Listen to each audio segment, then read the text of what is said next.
Well, spring is just around the corner, and if you didn't know it, there are some absolutely beautiful places in Arizona to stop and smell the flowers, all different types of wildflowers. Joining me now is Robert Steve, editor-in-chief of Arizona Highways magazine. We're going to talk about the upcoming March issue.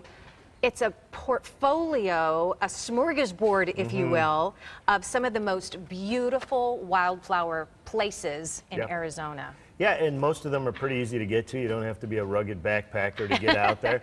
And, you know, we've sort of complained a little bit about the weather of late and all the rain and stuff. It's actually, I don't think anybody's complaining. Maybe not. and especially if you're a fan of the flowers, because we need that rain to sort of get them germinated and moving along, because we can have great wildflower seasons and not so great. So we're off to what looks like a good potential. Absolutely, a very good start. But those of you who have allergies, it's not so great, right? Sorry about that. We'll create another segment around that. The windows rolled up in your car and just look through the glass. You can still look through the glass. All right, let's take us to our first spot here, where you know, and all these are day trips, by the way, right? Oh yeah, in fact, most of what we feature this year is pretty close to the valley. So, okay.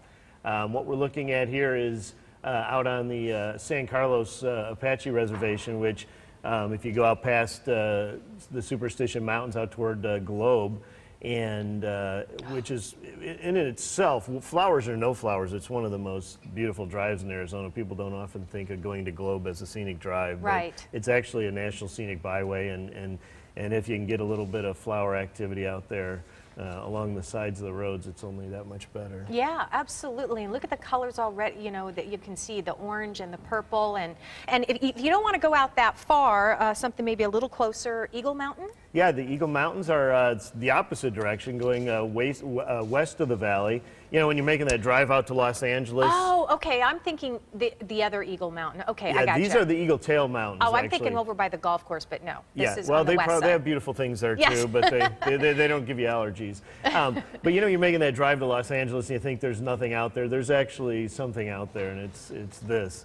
And the flowers, and you mentioned the colors earlier, Terry. I mean, you know, I've been out hiking where I've counted 20 different kinds of flowers out there. I mean, I don't know what the names of all of them are, but they're all different colors, and it's just, it's the most unlikely thing is these beautiful flowers in the desert. Yeah, you know, it's so funny because Kim, my producer, I was just, as you were talking about looking at the flowers, I was thinking to myself, I am a flower freak. And then Kim, my producer, says, she goes, I'm a flower freak. I think we're all flower freaks, and this is just the way to really appreciate them in their natural setting. You don't need to go pick them. No. Just look at them. Yeah, you know? and they're everywhere. And again, there's flowers you wouldn't expect, and they'll be growing by this harsh cactus. I know. You know, it's just so unlikely, but so beautiful. I know. Speaking of unlikely, the Gila River bottom. Yeah. Really? Yeah. Wildflowers are in the Gila River, bottom of the Gila River? Yeah, you know, there's moisture there. The water bottom or the river bottom doesn't always have water in it, and this is one of my favorite wildflower shots we've ever done. In fact, this whole issue, and I'm not trying to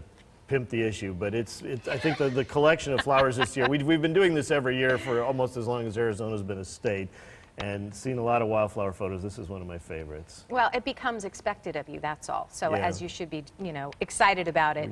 Try to raise the bar every year. And pimping it, as you say.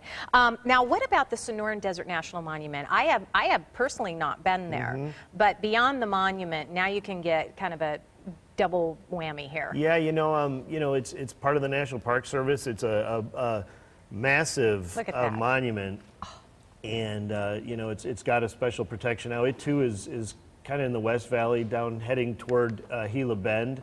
That if you're going to San Diego and you're again driving through that desert area out there, this is the Sonoran National Monument out there, and it's just beautiful. Okay, so what about the best time? I mean, I know there's a small window. Yep. What is that window, would you say? And I guess it depends on where you're going to. You know, I mean, think in terms of probably mid-March is probably the best. You know, go out on the 16th and see the flowers, and then get ready for you know, St. Patrick's Day the next day. So about mid-March is a good time to do it before St. Patrick's Day. You'll have a better time probably. Yeah, or after you've recovered from St. Patrick's Day. All right, as always, Robert, thank you very much for giving us the sneak peek, actually. It's the March issue of Arizona Highways. It's on newsstands. It should be out any day, yeah. We're getting a little early look, so next couple days, hopefully. Okay, all right, so you know what to look for. More information on SonoranLiving.com. Thanks so much. Thanks.